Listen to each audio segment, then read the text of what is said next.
Beam એમાં આપણે એક પ્રવૃત્તિ નંબર 6 એ રમત છે. એનો તમને નિયમ સમજાવું છું. પહેલાં બધાએ વર્તુળમાં ઊભા રાખો.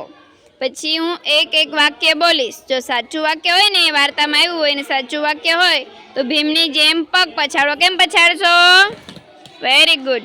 અને જો વાક્ય ખોટું હોય તો કૌરવો ઝાડ પરથી નીચે પડ્યા એ રીતે ઓ મારે કરીને નીચે પડવાનું છે. એવો અભિનય કરવાનો, ધીમે ધીમે નીચે પડવાનો. ચલો, વાક્ય સાચું હોય તો કેમ કરશો?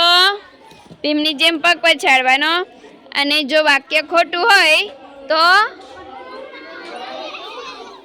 એમ ધીમે ધીમે નીચે પડવાનો અભિનય કરવાનો.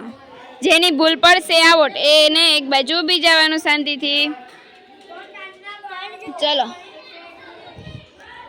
આ વાર્તામાં હસ્તિનાપુરના રાજકુમારોની વાત છે.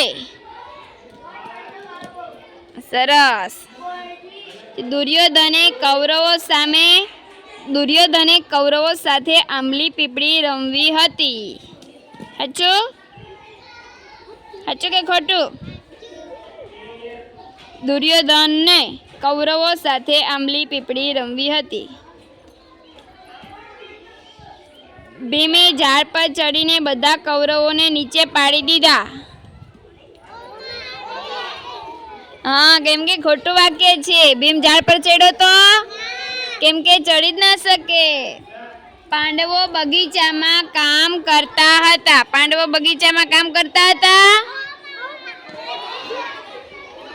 સરસ.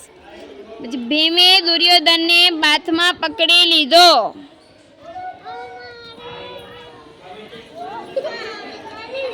એમ વિચારવાનું, એકબીજાને જોવાનું નહીં, તમે વિચારવાનું. વાર્તામાં એવું આવ્યું હતું કે નહીં? યુધિષ્ઠિરને 99 ભાઈઓ હતા. યુધિષ્ઠિરને 99 ભાઈ હતા. કોને હતા? દુર્યોધનને હતા. કોને હતા? ભીમ બહુ તાકાતવાળો હતો.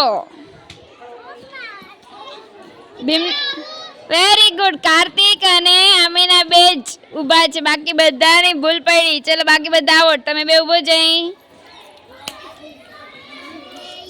સરસ. રોહન, તું આઉટ થઈ ગઈ બેટા. બાજુ આવી જા. તમે અવાજ ના કરશો ને. યુધિષ્ઠિરની વાત બધા પાંડવો માનતા હતા. એમ પાછળથી નહીં કરવાનો કાર્તિક. ચાલ.